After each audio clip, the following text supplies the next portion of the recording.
Frères et sœurs dans le Christ, aujourd'hui on se rassemble autour d'une prédication puissante, d'un message particulier à travers le livre de Daniel, chapitre 9, les versets 3 à 19. Donc on va explorer ensemble la prière de Daniel. Vous savez, à travers les siècles, il y a beaucoup de choses qui ont été écrites sur la prière. Par exemple, au 4e siècle, Saint Grégoire de Nice disait que la prière est une respiration de l'âme, la lumière de l'esprit, la gloire du corps, la délivrance du cœur et le réconfort de l'âme.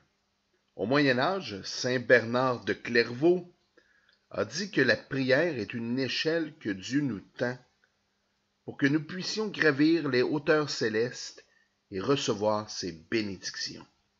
Au temps de la Réforme, Jean Calvin écrivit que la prière est la clé qui ouvre le cœur de Dieu.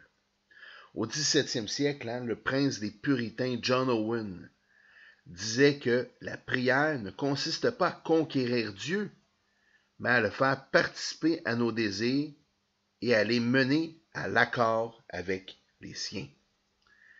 Plus récemment, le théologien John Piper disait que la prière n'est pas simplement un acte que nous faisons, mais une attitude que nous portons. Une attitude d'humilité, de confiance et d'attente. Cependant, aujourd'hui, au-delà de ce que les grands théologiens ont pu dire ou écrire sur la prière, j'aimerais vous amener à méditer une scène intime et sacrée, où le fidèle serviteur de Dieu, confronté à des défis qui sont déconcertants, se tourne vers la prière avec une ferveur extraordinaire. Aujourd'hui, j'aimerais vous engager à mes côtés à méditer sur la prière profondément inspirante du prophète Daniel, déployant les ailes de notre esprit pour voler avec lui dans le royaume de la communion profonde avec notre Créateur. Le verset clé de ce matin, c'est le verset 3 du 9e chapitre du livre de Daniel. Ce verset-là vient nous transporter dans la posture singulière de Daniel. Une posture où chaque fibre de son être est tendue vers Dieu.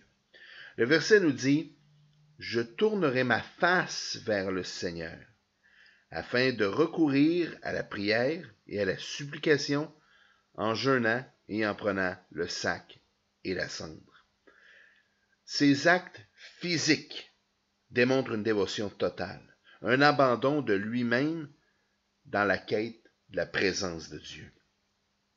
Aujourd'hui, frères et sœurs, le Saint-Esprit nous invite à suivre les traces de Daniel, à nous plonger dans une prière qui va au-delà des mots, où notre être tout entier est impliqué, où le jeûne devient une expression de la faim spirituelle et où le sac et la cendre symbolisent l'humilité profonde.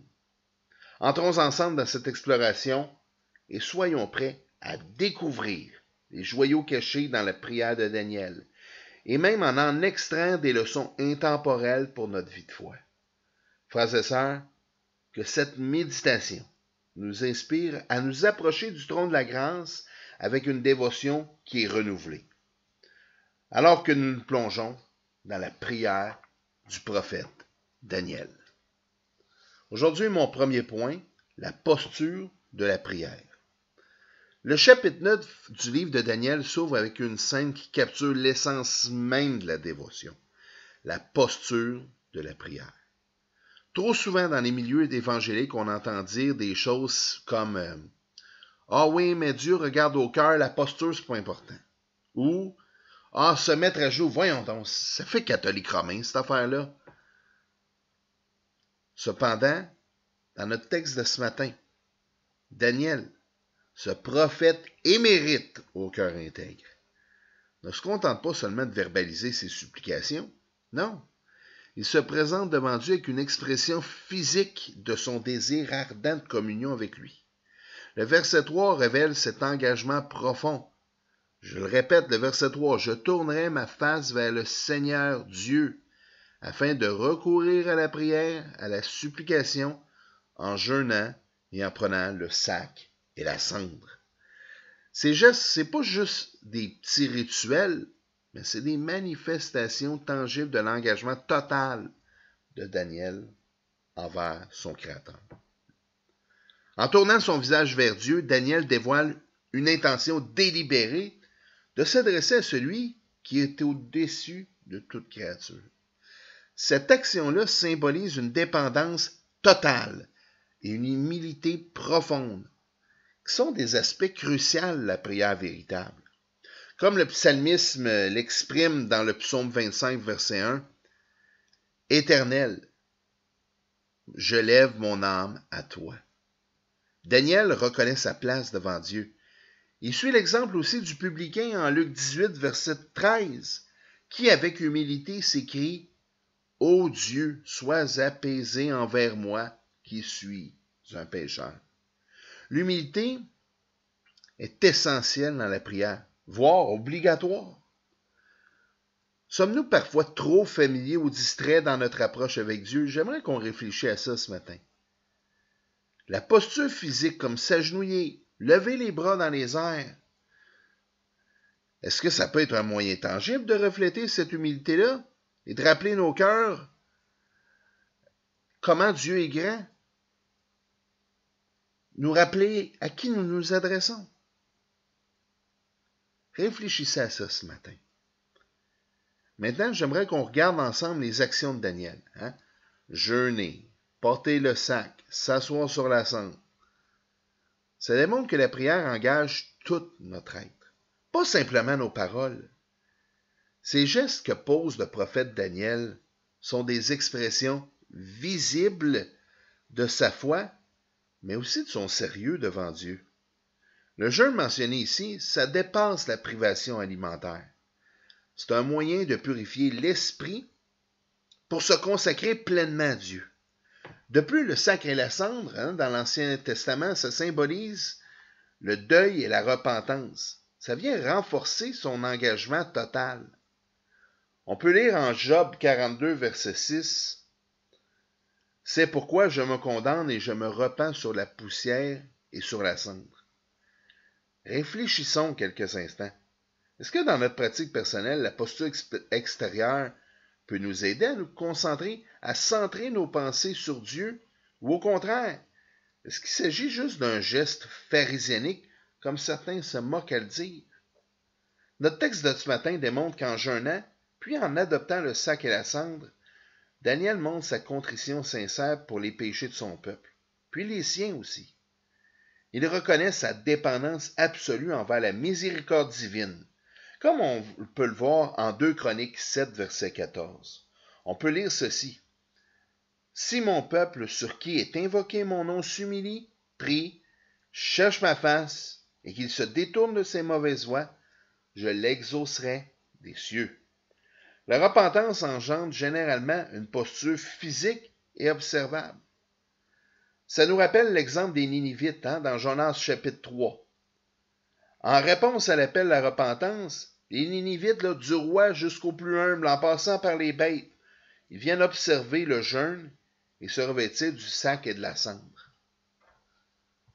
On peut donc dire que la posture de la prière de Daniel, c'est pas un acte mécanique, c'est pas un zèle religieux.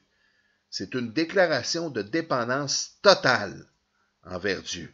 Conforme à l'appel de Proverbes chapitre 3, les versets 5 et 6, qui dit « Confie-toi en l'Éternel de tout ton cœur, ne t'appuie pas sur ta sagesse, reconnais-le dans toutes tes voies, et il aplanira tes sentiers. » En contemplant la posture de la prière de Daniel, on est invité à réfléchir sur notre propre approche de Dieu. La posture extérieure doit refléter notre posture intérieure. Parce que c'est la manière de montrer que nous offrons tout notre être à Dieu. Je le répète, la posture extérieure va être un reflet de notre posture intérieure, y compris pas seulement la posture de notre corps, mais même les mots qui sortent de notre bouche. Les mots qui sortent de notre bouche reflètent nos dispositions de cœur. Il en va de même pour la posture de la prière. Vous savez, quand j'étais au monastère, je me mettais à genoux, et je priais. Il y en a qui disaient, oh, gars, Regardez, là, il veut se montrer. Mais non, pas du tout. Je me voyais petit devant Dieu, mais j'étais dans la paix, dans la sérénité. La posture que j'adoptais reflétait les dispositions de mon cœur. Puis là, je ne suis pas en train de dire qu'il faut vous mettre à genoux, les mains jointes, non. Mais prenons conscience à qui nous nous adressons. Au Dieu 3 fois saint. C'est pas notre chum avec qui on va prendre une bière le vendredi soir. C'est le Dieu 3 fois saint, le créateur de l'univers, celui qui tient l'univers dans la paume de sa main. Et dans la prière, la posture, elle est importante. On n'est pas en train de dire qu'il faut mettre le sac et la cendre, évidemment. Mais la façon dont on s'adresse à Dieu, la façon dont la posture que nous adoptons, elle est cruciale. À l'exemple de Daniel, que chacun de nous prenne aujourd'hui une posture de prière qui engage notre cœur, mais tout notre être. Agenouillons-nous, levons les mains, prosternons-nous, mais surtout, approchons-nous de Dieu avec humilité, repentance et dépendance totale. Ça m'amène à mon deuxième point ce matin. Les versets 4 à 19 de notre texte nous plongent dans la profondeur de la prière du prophète, qui révèle une confession sincère pour les péchés du peuple d'Israël. Daniel, en véritable successeur, intercesseur, se tient devant Dieu avec humilité, non seulement en tant que représentant de la nation, mais aussi en tant qu'individu conscient de sa propre défaillance. La confession de Daniel commence par une déclaration de la grandeur et de la fidélité de Dieu. Il dit au verset 4, « Ah Seigneur, le Dieu grand et redoutable, toi qui gardes l'alliance et la miséricorde à ceux qui t'aiment et qui observent tes commandements.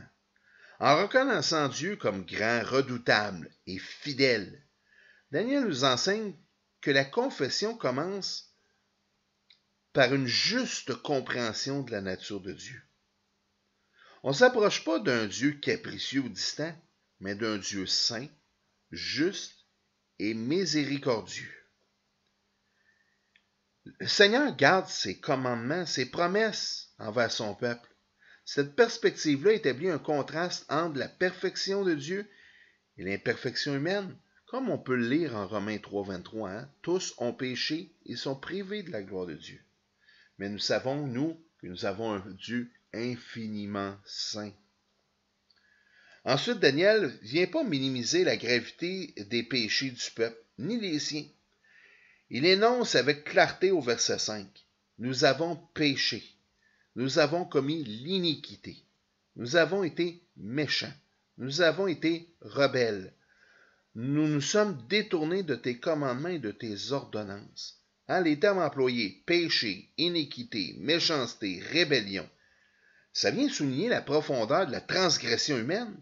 Cette confession-là, elle n'est pas vague, mais spécifique et complète. Elle met en lumière les différentes facettes de la désobéissance envers Dieu. Vous savez, sans entrer dans les détails, il y a peut-être 2 mois de cela, il y a une situation dans une église avec une dame. Puis la dame, une semaine après l'événement, elle m'appelle.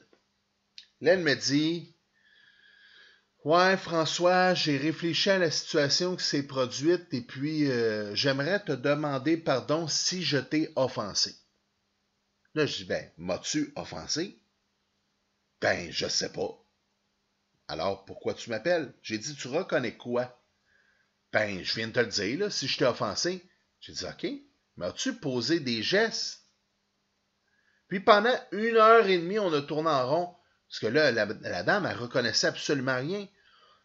On a une mauvaise compréhension de la confession. Ici, là, c'est clair. Daniel, là, il ne dit pas à Dieu, « Je m'excuse si je t'ai offensé. » Il dit, « Non, on a péché contre toi. Nous avons péché. Nous avons commis l'iniquité. » Puis là, il nomme.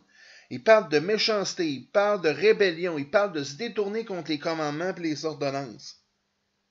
Il ne fait pas juste dire « Ah, ben, je m'excuse si je t'ai offensé. » Non, il nomme son offense.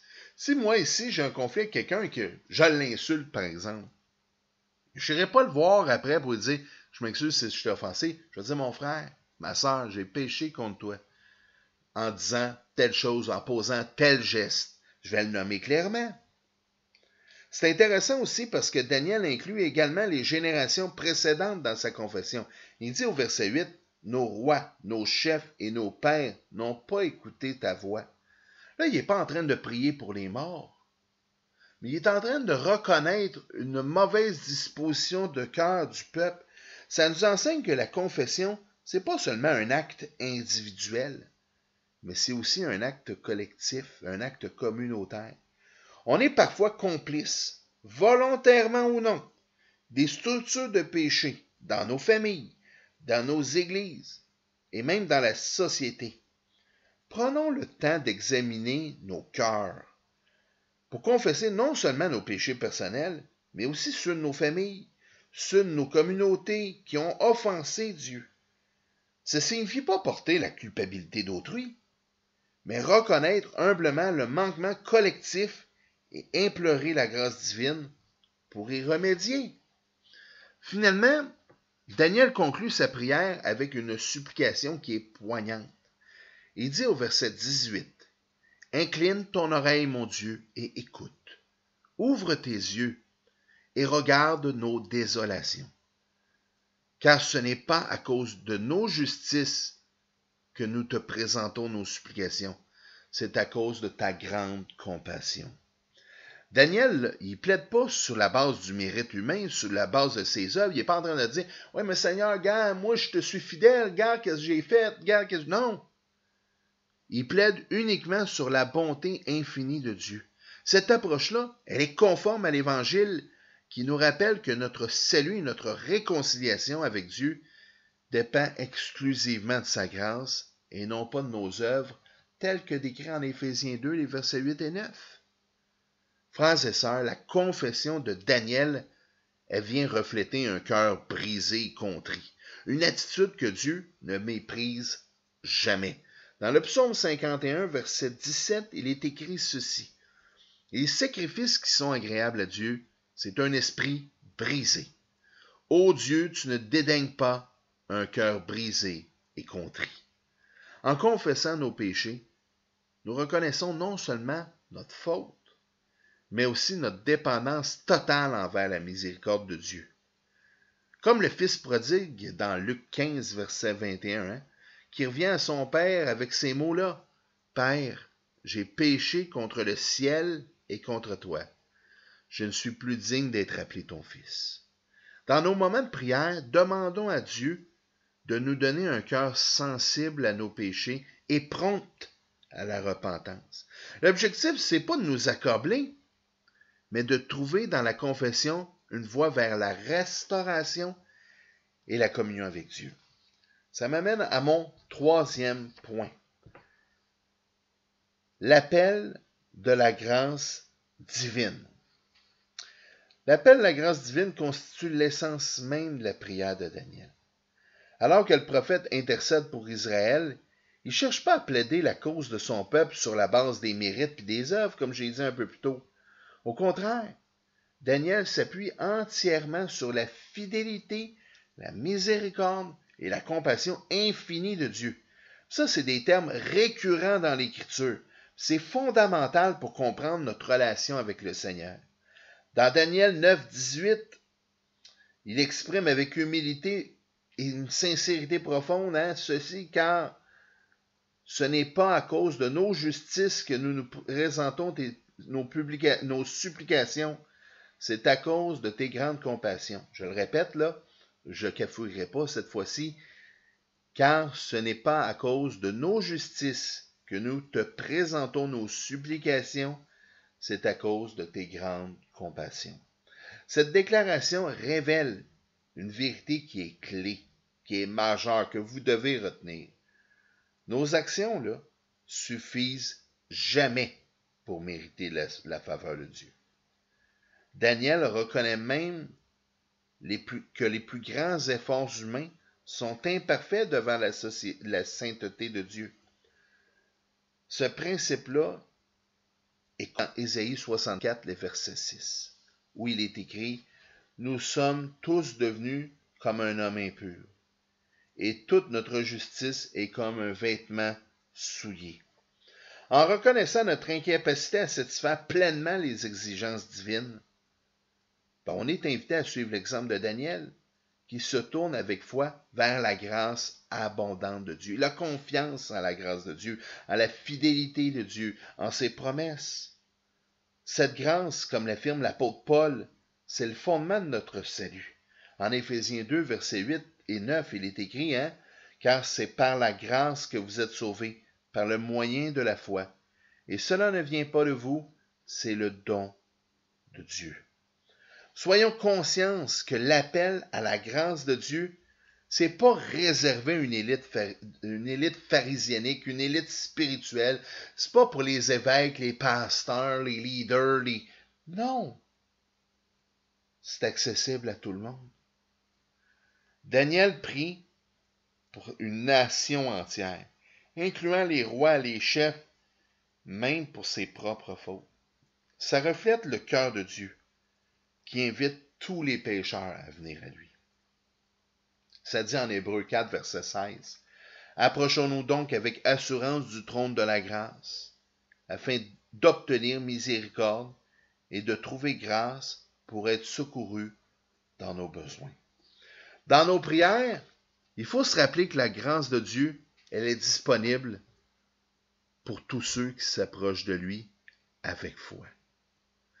Écoutons pas l'ennemi qui vient parfois nous susurrer, Oh, regarde ce que tu fais, tu peux pas aller là, tu n'as pas accès. Non, il vient générer un sentiment de honte, de peur pour nous éloigner de la présence de Dieu. Peu importe ce que tu as fait. C'est pas le nombre de fois puis la profondeur de tes chutes que le Seigneur regarde. C'est le nombre de fois que tu vas au trône de la grâce. On y a accès constamment et ce n'est pas limité. Alors profitons-en, frères et sœurs. Allons-y, arrêtons de regarder à nos péchés, arrêtons de regarder à l'ampleur de nos péchés. Le salut, le pardon, la miséricorde de Dieu, elle est surabondante. Alors, allons-y, courbons-nous, demandons pardon, reconnaissons notre incapacité même. On a un Dieu d'amour, de grâce, un Dieu qui nous tend constamment la main. Daniel démontre une confiance profonde dans la fidélité de Dieu. Au verset 19, il dit, « Seigneur, agis, ne tarde pas, à cause de toi-même, ô mon Dieu, car ton nom est invoqué sur ta ville et sur ton peuple. » Cet appel final illustre que Daniel ne cherche pas uniquement le pardon pour échapper au jugement, mais pour que le nom de Dieu soit glorifié. Ça nous enseigne à aligner nos prières avec les desseins de Dieu, avec sa volonté, en cherchant avant tout, pas notre bien intérieur, mais à magnifier son nom. Dans nos propres vies, faisons de la gloire de Dieu la priorité dans nos prières. Abandonnons notre égoïsme et plaçons notre confiance dans la promesse de Dieu, sachant que le Seigneur agit toujours pour son honneur, mais pour notre bien. Ça m'amène à mon 4e point, l'espérance dans la fidélité de Dieu. Heureusement, la prière de Daniel est imprégnée d'une espérance inébranlable dans la fidélité de Dieu. Il sait qu'on a un Seigneur fidèle, qu'on a un Dieu fidèle qui respecte ses promesses, qui tient son alliance. Alors même que Daniel intercède pour un peuple en exil, marqué par le péché, il reste profondément convaincu que Dieu honorera ses promesses. Cette espérance-là, elle est fondée sur le caractère constant de Dieu. Il nous enseigne à placer notre confiance dans le Seigneur, peu importe les circonstances. Daniel commence par rappeler d'abord les promesses que Dieu a faites à Israël à travers Moïse. Au verset 11, il dit « Tout Israël a transgressé ta loi et s'est détourné pour ne pas écouter ta voix. Alors, se sont répandues sur nous les malédictions et les imprécations qui sont écrites dans la loi de Moïse, serviteur de Dieu. » En citant les avertissements de la loi mosaïque, Daniel démontre une profonde compréhension du plan de Dieu. Il sait que même si Israël a désobéi et subi les conséquences qui étaient prévues dans la loi, la fidélité de Dieu reste inébranlable. Cette assurance-là découle de la nature même de Dieu, qui tient toujours ses promesses. Comme le proclame Nombre 23, verset 19, Dieu n'est point un homme pour mentir, ni fils d'un homme pour se repentir. Ce qu'il a dit, ne le fera-t-il pas? Ce qu'il a déclaré, ne l'accomplira-t-il pas? Lorsqu'on fait face à des épreuves, même aux conséquences de nos choix, on peut également nous appuyer sur les promesses immuables de Dieu. Pourquoi? Mais parce qu'on sait qu'il reste fidèle, même quand nous, on est profondément infidèles. Ensuite, Daniel prie, pas comme un spectateur, mais il s'identifie pleinement au péché de son peuple. Il confesse au verset 20, « Pendant que je parlais, je priais et je confessais mes péchés et les péchés de mon peuple Israël, et je présentais mes supplications à l'Éternel, mon Dieu. » Son espérance est profondément liée à une compréhension communautaire de la foi. Daniel sait que la restauration d'Israël dépend non seulement de la miséricorde de Dieu, mais aussi de la reconnaissance collective de leurs besoins de lui. Il en va de même pour nos vies spirituelles. C'est important de reconnaître que l'espérance dans la fidélité de Dieu s'étend pas seulement à nous de façon personnelle, mais à l'ensemble du corps de Christ. En priant pour nos frères et nos sœurs, on participe à la restauration et à la sanctification de la communauté chrétienne. Arrêtons de regarder seulement à nous-mêmes. Nous sommes les membres les uns des autres. Prions pour nos frères et sœurs. C'est tellement facile de parler « Hey, t'as-tu vu lui, hey, elle, si, puis... » Est-ce que nous prions pour eux? Est-ce que nous prions même pour ceux qui nous persécutent, tel que l'Évangile nous le dit de le faire? Faisons-le, frères et sœurs. Prions non seulement pour nous-mêmes, mais prions pour notre Église, prions pour nos pasteurs, prions pour nos familles. Reconnaissons qu'il y a même des manquements d'Église. Des fois, il y a des églises qui sont dans l'orgueil spirituel, il y a d'autres péchés. Prions, reconnaissons et soyons confiants en la fidélité de Dieu. C'est intéressant de constater que Daniel ne vient pas permettre aux circonstances de l'exil puis à la désolation de diminuer sa foi. Est-ce que lorsqu'on a des épreuves dans nos vies, notre foi diminue? Non, Daniel, ce n'est pas le cas. Ça ne devrait pas être le cas. Parce que nous savons que nous avons un Dieu fidèle. S'il nous a arraché les ténèbres, nous conduit dans son admirable lumière, on ne peut pas perdre notre salut. Dieu est fidèle. Daniel s'appuie sur la constante de la fidélité de Dieu. Au verset 15, ça dit, « Seigneur, toi qui as fait sortir ton peuple du pays d'Égypte par ta main puissante et qui t'es acquis une renommée, nous avons péché, nous avons agi en méchants. » Ce rappel de la délivrance passée d'Israël vient renforcer l'idée de l'espérance. Dieu, là, il a non seulement agi dans le passé, mais il va agir de nouveau. C'est la même chose pour aujourd'hui. On peut regarder les œuvres passées de Dieu pour renforcer notre foi à l'avenir. Hébreux 10, verset 23 déclare « Retenons fermement la profession de notre espérance, car celui qui a fait la promesse est fidèle. » Dans les périodes de doute, d'attente, de méditation sur les moments où Dieu agit dans nos vies ou dans celles des autres, ça vient fortifier notre confiance en sa capacité à accomplir ce qu'il a promis. Moi, là, je vous dis un peu mon truc. Moi, j'ai ce qu'on appelle une boîte à caresses. Bon, souvent, quand je dis ça, ça fait rire. Qu'est-ce que c'est ça, cette affaire-là? J'ai une boîte. À chaque fois que le Seigneur fait quelque chose dans ma vie, j'écris la date, j'écris ça sur un papier, je mets ça dans la petite boîte. Lorsque je vis des moments d'épreuve, de doute, d'attente, d'incertitude, je vais piger au hasard et je me rappelle la fidélité de Dieu dans ma vie. Et je vois aujourd'hui, j'en ai beaucoup le papier, là. Et je sais que ce qu'il a accompli dans le passé, il va continuer de l'accomplir dans l'avenir, parce qu'on a un Dieu fidèle, un Dieu grand, un Dieu de miséricorde, un Dieu d'amour, un Dieu qui est justice également. mais on a un Dieu fidèle. Rappelons-nous que l'espérance en la fidélité de Dieu, c'est pas une consolation abstraite, c'est une réalité qui est quotidienne. Comme le proclame Lamentation 3, 22 et 23, ça dit « Les bontés de l'Éternel ne sont pas épuisées, ses compassions ne sont pas à leur terme. Elles se renouvellent chaque matin, grande est ta fidélité. » La fidélité de Dieu donne à ses enfants la force de persévérer, de se relever après la chute et d'attendre ses bénédictions avec patience.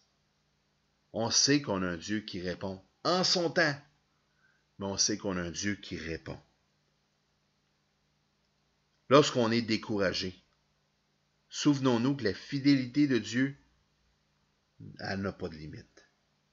Chaque matin est une opportunité pour renouveler notre confiance en lui et repartir avec une espérance restaurée. Moi, j'essaie personnellement le matin, quand je me lève, pas toujours, mais régulièrement, de me reconsacrer au Seigneur. Oui, Seigneur, je veux te suivre. Oui, Seigneur, je veux marcher dans tes voies. Seigneur, aide-moi. Je reconnais mes incapacités aussi. Souvent, je reconnais mon incapacité à être un bon père de famille. J'ai besoin de sa grâce, de son amour, de sa direction, de la sagesse qui vient d'en haut. Père, aide-moi. On sait qu'on a un Dieu fidèle. Osons aller au trône de la grâce. Ne nous privons pas de la grâce de Dieu. En conclusion, en méditant ce matin sur la prière de Daniel, on est invité à approfondir notre relation avec Dieu en suivant les étapes clés que le prophète nous enseigne. Daniel nous montre que la prière véritable, ça ne se limite pas à des paroles formulées, mais qu'elle implique une posture complète du cœur, de l'esprit et de notre corps devant Dieu. Je l'ai dit tantôt, notre posture extérieure va être un reflet de notre posture intérieure. C'est sûr et certain. Par sa confession sincère, Daniel souligne l'importance de reconnaître nos fautes sans excuse, avec humilité et transparence. Pas « je m'excuse si je t'ai offensé, Seigneur, j'ai péché contre toi de telle façon, telle façon, telle façon, telle façon. » Il nous enseigne, Daniel, que la repentance ouvre la voie vers la restauration spirituelle et le pardon divin.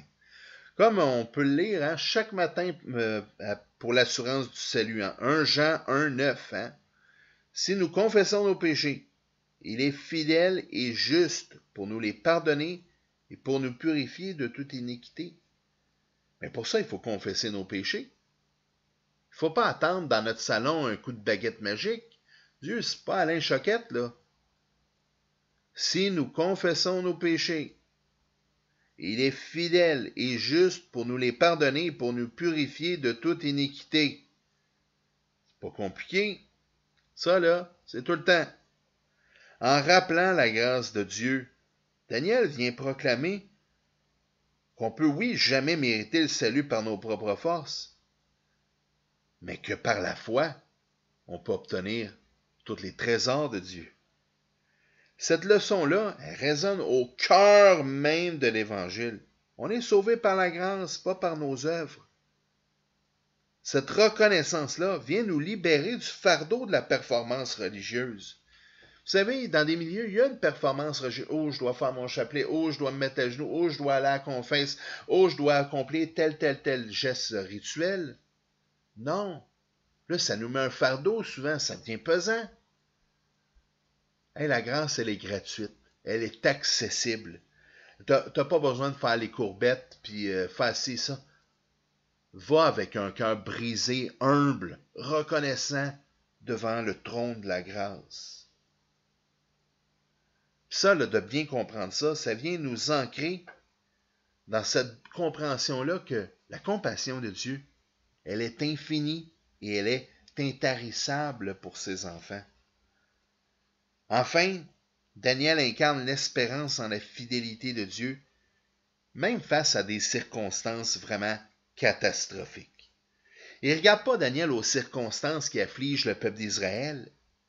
Il s'appuie sur les promesses divines, parce qu'il est convaincu que Dieu reste fidèle à ses alliances et que Dieu agit pour le bien de ses enfants, même si on ne comprend pas toujours. On ne comprend pas toujours pourquoi Dieu permet certaines épreuves dans nos vies.